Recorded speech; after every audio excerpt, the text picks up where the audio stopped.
বলতে হয় একরকম যে ধানমন্ডি ৩২-এর উপরে হায়ানার থাবা পড়েছে। মানে একটা পোড়া ভাঙা বাড়ি।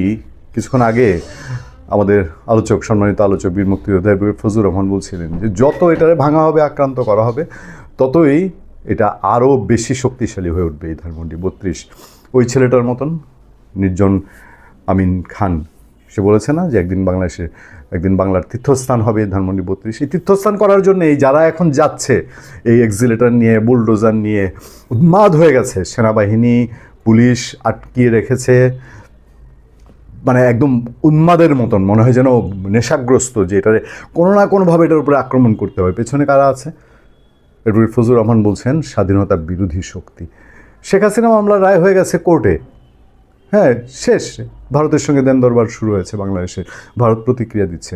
কিন্তু হঠাৎ এই ধানমন্ডি ৩২ কী করলো? ধানমন্ডি ৩২-এ কেন? কোন উস্কানি থেকে? এই দিন যে দিন না, আরও দিন আছে।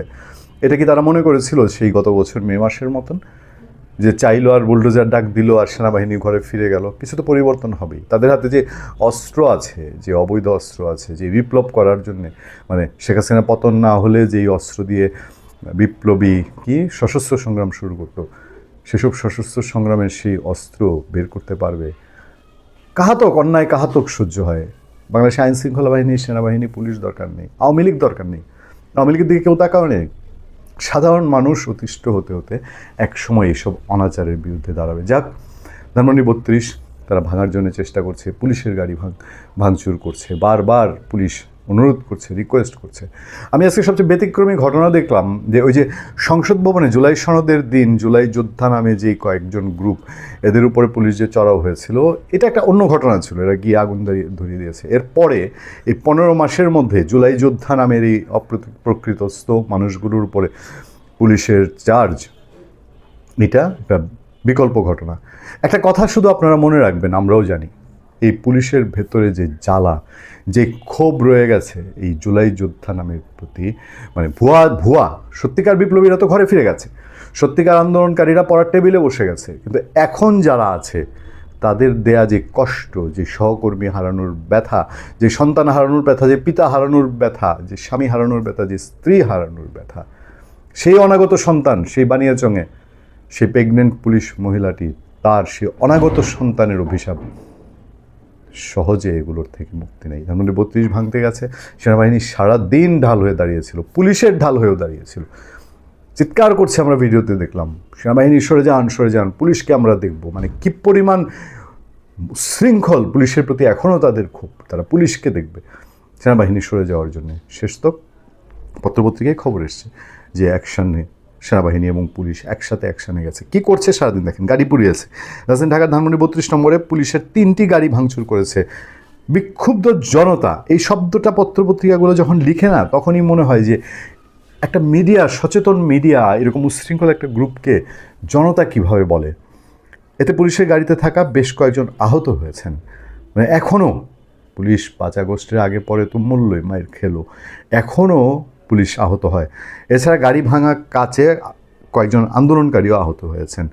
সোমবার সন্ধ্যা ৬:৩০টার দিকে ঘটনা ঘটে। সোমবার সকাল থেকেই ধানমন্ডি ৩২ নম্বরে শেখ মুজিবুর রহমানের বাড়ির অবশিষ্ট অংশ ভাঙতে জড়ো হন বিক্ষুব্ধ জনতা। বেলা বাড়ার সঙ্গে সঙ্গে মানুষের উপস্থিতিও বাড়তে থাকে।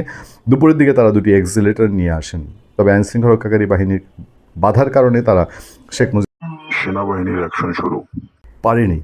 পুলিশ তাদের বাধা দিলে সংঘর্ষ ধাওয়া শুরু হয়। পরে ঘটনাস্থলে যোগ দেন সেনাবাহিনীর সদস্যরা। দুপুরের পর আন্তর্জাতিক অপরাধ ট্রাইব্যুনাল মানবতা বিরোধী অপরাধের মামলায় সাবেক প্রধানমন্ত্রী শেখ হাসিনার বিরুদ্ধে রায় ঘোষণা হলে বিক্ষোভকারীরা ফের সংগঠিত হয়ে বাড়িটির ভেতরে ঢুকতে যায়। তখন আইনশৃঙ্খলা বাহিনী বাধা দিলে ফের ধাওয়া করে। তারা খুশি, আনন্দিত, শেখ হাসিনা ফাঁসি হয়েছে, বাকবাকুম করো, নাচো, ডিস্কো নাচো, কতদিন নাচবা, মিষ্টি খাও। না, উৎসব করতে হবে কি, একটা বাড়ি ভেঙে উৎসব করতে হবে। সন্ধ্যা পর্যন্ত দফায় দফায় কলাবাগান, শুক্রাবাদ ও পান্থপত্র রোডের স্কয়ার হাসপাতালের সামনে আইনশৃঙ্খলা রক্ষাকারী বাহিনীর সঙ্গে বিক্ষোভকারীদের সংঘর্ষ হয়। সন্ধ্যার পর পরিস্থিতি কিছুটা নিয়ন্ত্রণে এলেও হঠাৎ শুক্রাবাদ এলাকায় উত্তেজনা ছড়িয়ে পড়ে। সন্ধ্যা 6:30টার দিকে শুক্রাবাদ পুলিশ বক্সের সামনে বিক্ষোভ করেছিলেন আন্দোলনকারীরা। এ সময় পুলিশের একটি বাস ধানমন্ডি ৩২ নম্বরের দিকে ঢুকছিল, সেটারও ভিডিও আছে। ৩২ নম্বরের দিকে ঢুকছিল, তখন বিক্ষুব্ধ জনতা পুলিশকে ভুয়া বলে স্লোগান দেয়। আবার বারবার বলে জনতা, মানে একটা উচ্ছৃঙ্খল কাজ করতে যাবে, একটা আইন বিরোধী কাজ করতে যাবে, সেইটাই পুলিশ বাধা দিচ্ছে, পুলিশ হয়ে গেছে ভুয়া। হ্যাঁ, তারপর এক পর্যায়ে গাড়িটিতে ইট পাটকেল ছুটতে থাকে বিক্ষোভকারীরা। বাসটি তড়িঘড়ি করে 32 নম্বরের দিকে চলে যায়, তবে সেনাবাহিনীর বাধার কারণে লোকজন ভেতরে যেতে পারেনি। এর 3-4 মিনিট পরে পুলিশে আরও 2টি গাড়ি ধানমন্ডি 27 থেকে শুক্রাবাদের দিকে যেতে চায়, তখন চারদিক থেকে ইট পাটকেল ছুটতে থাকে বিক্ষোভকারীরা। মুহূর্তে একটি বাসের সব কাঁচ ভেঙে যায়, আর একটি পুলিশ ভ্যানের কাজ ভাঙচুর করা হয়। সন্ধ্যা 7টার দিকে বিক্ষোভকারীদের একটি অংশ ধানমন্ডি 27-এর দিকে এগিয়ে যায়, তবে সেখানে পুলিশ রাস্তা আটকে রাখে। এরপর বিক্ষোভকারীরা মুখোমুখি অবস্থান নেয়। এ সময় আন্দোলনকারীদের পুলিশের উদ্দেশ্য করে বিভিন্ন স্লোগান দিতে দেখা যায়। সব ক্ষোভ কি পুলিশের উপর। আমি জানি না এর পেছনে সরকারের তো একটা হিসাব আছে। সরকার এর আগের বার ধানমন্ডি যখন বুলডোজার চালানো হয়, দেশ বিদেশে সব জায়গায় প্রশ্নের মুখে পড়েছে। ডক্টর ইউনূস আন্তর্জাতিক সংবাদ মাধ্যমে প্রশ্নের মুখে পড়েছে। এবার শেষ সময়ে এসে সেই চুনকালি কি আরেকবার মুখে মাখতে চায়?